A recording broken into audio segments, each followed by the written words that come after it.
हमारे साथ lieutenant general Ravi Sahni साहब जुड़े हुए जिनसे हम बातचीत कर रहे थे। और सर अब तो सभी की प्रार्थनाएं ग्रुप कैप्टन वरुण सिंह के साथ है, क्योंकि वो जिंदगी की जंग लगभग पिछले 50-51 घंटे से लड़ रहे हैं। सब बस ये प्रार्थना कर रहे हैं कि वो किसी तरह से बच जाए। बिल्कुल, ताकि वो जो जिनका आपने नाम लिया वरुण सिंह, वो भी एक बड़े ही एक्सपीरियंस पायलट हैं और उन्होंने ऑलरेडी एक अवार्ड लिया है। जब जो मैं अकाउंट पढ़ रहा था कुछ देर पहले, एक बड़े ही निपुणता के साथ उन्होंने एक एरोप्लेन को जो कि घटनाग्रस्त हो सकता था उससे बचाया। तेजस में, वहां पर LCA लाइट कॉम्बैट एयरक्राफ्ट तेजस को उन्होंने मिड एयर क्राइसिस में बचाया था। शौर्य चक्र तेजस को उन्हें मिला बचाया। जी। इंस्ट्रक्टर हैं स्टाफ कॉलेज में, और वो लेजन ऑफिसर गए थे। तो हमारी सबकी परमात्मा से ये दुआ है और प्रार्थना करते हैं कि वो बच जाएं, क्योंकि जरा गंभीर तौर से वो घायल हैं। और बेस्ट ट्रीटमेंट जो है आर्म्ड फोर्सेस दे सकती हैं उनको मिल रही हैं जी। और मैं यही प्रेयर करूंगा, यही प्रार्थना करूंगा कि वो ठीक हो जाएं। अभी तक उनकी कंडीशन का तो मुझे लेटेस्ट पता नहीं है, पर जो मैंने सुना था सूत्रों से, वो कह रहे हैं कि उनकी कंडीशन अभी स्टेबल है।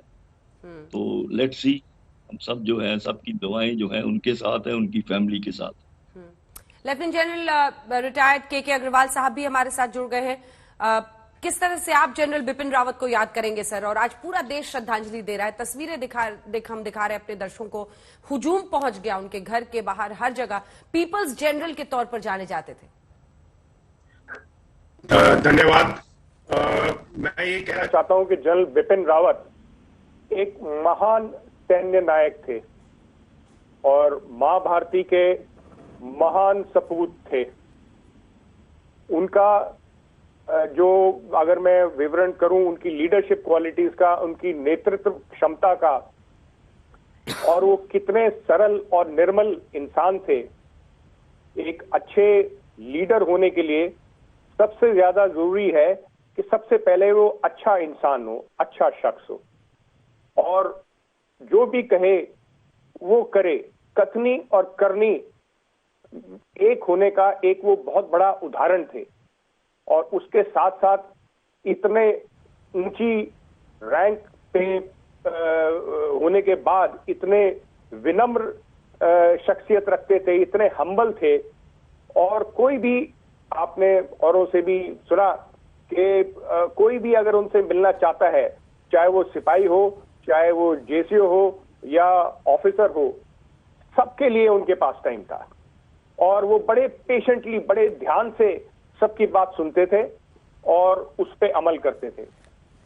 तो ये सब एक बहुत ही महान जो लीडर है उसके लक्षण है। और उसके साथ साथ उनकी जो विजन है, जिसे हम कह सकते हैं कि उनकी दिव्य दर्शिता, वो अगर मैं आपको कई ऐसे वाकया सुना सकता हूं जिससे कि उनकी दूरदर्शिता साफ नजर आती है।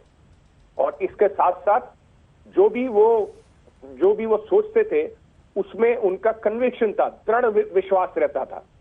और उसको दृढ़ विश्वास के साथ साथ उसको वो कार्यान्वित, इम्प्लीमेंट करने की पूरी क्षमता रखते थे।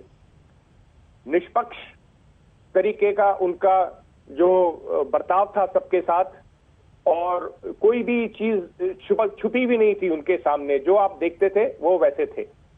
और एक तरीके से मैं ये कहूंगा कि बिल्कुल स्पष्टवादी और एक आदर्श नेता थे। और उन्होंने भारतीय सेना को पहले army chief of army staff रहते हुए और बाद में CDS रहते हुए, जो तीनों सेनाओं के को जो उन्होंने एक नया गति दी, एक नई दिशा दी, उसको जो है सदियों तक याद रखा जाएगा। चाहे वो तीनों सर्विसेज की जो इंटीग्रेशन मानते हैं, जॉइंटमैनशिप कहते हैं, उसके बारे में उन्होंने जितना काम किया, और जो इतने जो वेपन, हथियार और साजो सामान का प्रोक्योरमेंट में इतनी प्रॉब्लम्स रही, उसके जो उन्होंने कदम उठाए और पिछले 4-5 सालों में काफी एविडेंट है, आप सब जानते हैं कि कितनी प्रगति हुई है इस मामले में। तो और उनकी दूरदर्शिता के बारे में कहूं कि उन्होंने बहुत सालों से पहले से कह रहे हैं कि जो हमारा जो सबसे बड़ा प्रतिद्वंदी है वो चीन है। और ये डोकलम से पहले की बात है जब उनका कहना था, उसके बाद डोकलम हुआ। और डोकलम में भी मुझे याद है जब उन्होंने मुझे बुलाया और मुझसे बातचीत की कि भाई हम कैसे हमें कुछ लाइट टैंक्स वहां पे चाहिए लद्दाख में, और चूंकि उसको नए खरीदने में या नए जो उसको मैन्युफैक्चर करने में तो बहुत टाइम लगेगा, तो हम कैसे कर सकते हैं उसको, जो हमारी जो मौजूदा जो साजो सामान है उसमें से हम कैसे वहां लेके जा सकते हैं। तो ये बात है बहुत पहले की, जो 2020 में जो चीन ने जो किया ईस्टर्न लद्दाख में जो किया, उससे 3 साल पहले की बात है। तो ये उन्हें पता था, ये उनकी एक दिव्य दृष्टि का एक एग्जाम्पल है कि उन्हें पता था कि इनकी जरूरत पड़ेगी और चीन कुछ ना कुछ ऐसे कर सकता है। तो और उन्होंने उसके लिए पहले से कदम उठा के रखे हुए थे, और इसीलिए जो है जो भारतीय सेना इतनी दृढ़ता से और इतनी सफलता से इस जो चैलेंज था उसका पिछले साल सामना कर पाई, और आगे भी ऐसे ही करती रहेगी।